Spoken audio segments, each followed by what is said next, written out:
vos ordres de Neville Goddard. Traduit de l'anglais At Your Command par Alan Williamson.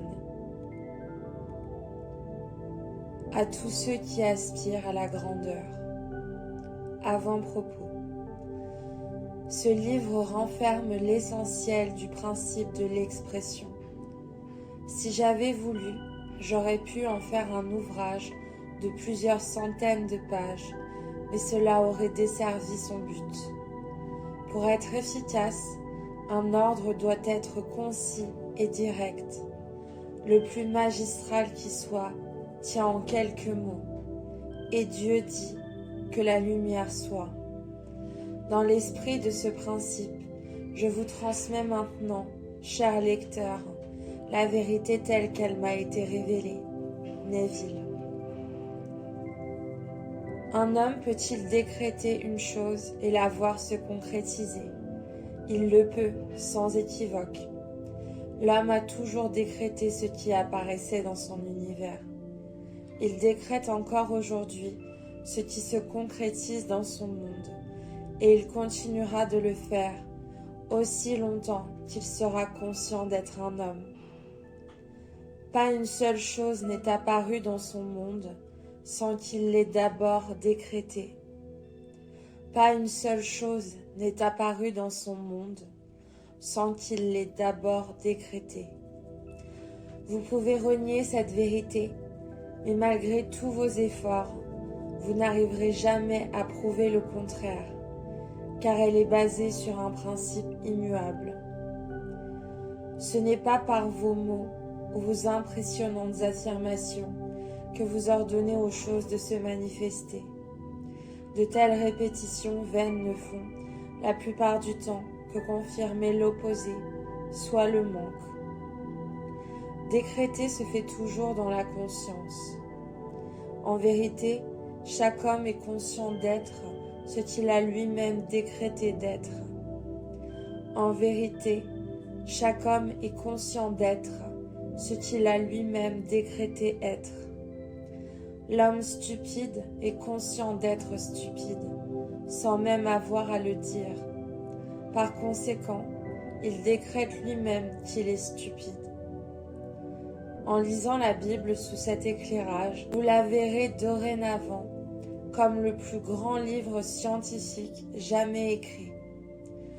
Au lieu de considérer la Bible comme les annales d'anciennes civilisations ou comme le récit de la vie inusitée de Jésus, voyez-la comme un grand drame psychologique qui se joue dans la conscience de l'homme.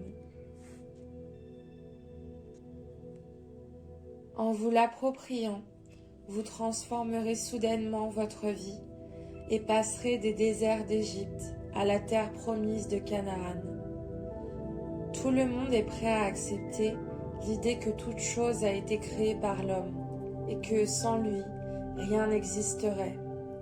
Toutefois, là où il y a divergence d'opinion, c'est concernant l'identité de Dieu. Les églises de différentes allégeances et les diverses religions ne s'entendent pas sur l'identité de Dieu et sur sa véritable nature. La Bible démontre sans l'ombre d'un doute que Moïse et d'autres prophètes partageaient la même idée par rapport à l'identité et à la nature de Dieu. Quant à la vie et à l'enseignement de Jésus, ils étaient en parfait accord avec ce que les anciens prophètes prônaient. Moïse avait découvert que Dieu était la conscience d'être chez l'homme. Il l'a exprimé ainsi.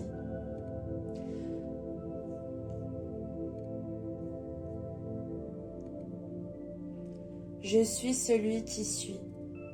Je suis celui qui m'a envoyé vers vous. Exode 3,14. Dans ces psaumes, David a chanté « Arrêtez et sachez que je suis Dieu ». Psaume 46,10.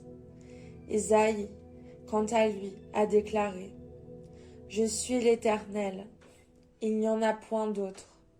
Or moi, il n'y a point de Dieu. Je t'essaim, avant que tu me connusses. Je forme la lumière et je crée les ténèbres. Je donne la prospérité et je crée l'adversité. Moi, l'Éternel, je fais toutes ces choses. Ésaïe 45:5. La conscience d'être en tant que Dieu est citée des centaines de fois dans le Nouveau Testament. En voici quelques exemples. Je suis le berger, je suis la porte, je suis la résurrection et la vie, je suis la voie, je suis l'alpha et l'oméga, je suis le commencement et la fin, ou encore, qui dites-vous que je suis? Ce n'est pas dit, moi, Jésus, je suis la porte, ni moi, Jésus, je suis la voie, ni encore, qui dites-vous que moi, Jésus, je suis? C'est clairement écrit, je suis la voie. La conscience d'être est la porte par laquelle les manifestations de la vie traversent dans le monde des formes. La conscience d'être est la porte par laquelle les manifestations de la vie traversent dans le monde des formes. La conscience est le pouvoir de résurrection. Ressusciter ce que l'homme a conscience d'être. L'homme reproduit toujours dans sa vie ce qu'il est conscient d'être. C'est la vérité qui rend l'homme libre. L'homme s'emprisonne ou se libère lui-même, constamment. Chers lecteurs, si vous abandonniez toutes vos anciennes croyances en un Dieu séparé de vous et que vous proclamiez Dieu comme étant votre conscience d'être, comme Jésus et les prophètes l'ont fait jadis, vous transformeriez votre monde en réalisant ceci. Le Père et moi sommes un, mais le Père est plus grand que tous. Jean 10:30.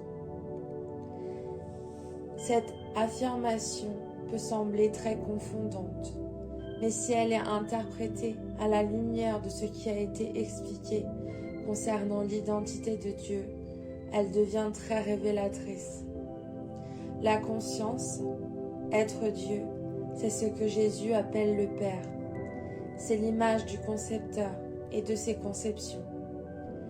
Celui qui perçoit est toujours plus grand que ce qu'il perçoit, bien qu'il demeure toujours en unité avec ses perceptions. Celui qui perçoit est toujours plus grand que ce qu'il perçoit, bien qu'il demeure toujours en unité avec ses perceptions. Par exemple, avant que vous soyez conscient d'être un homme, vous êtes conscient d'être. Par exemple, avant que vous soyez conscient d'être un homme, vous êtes conscient d'être. Après, vous devenez conscient d'être un homme. Vous demeurez en tant que celui qui conçoit, plus grand que votre perception, l'homme. Vous demeurez en tant que celui qui conçoit, plus grand que votre perception, l'homme.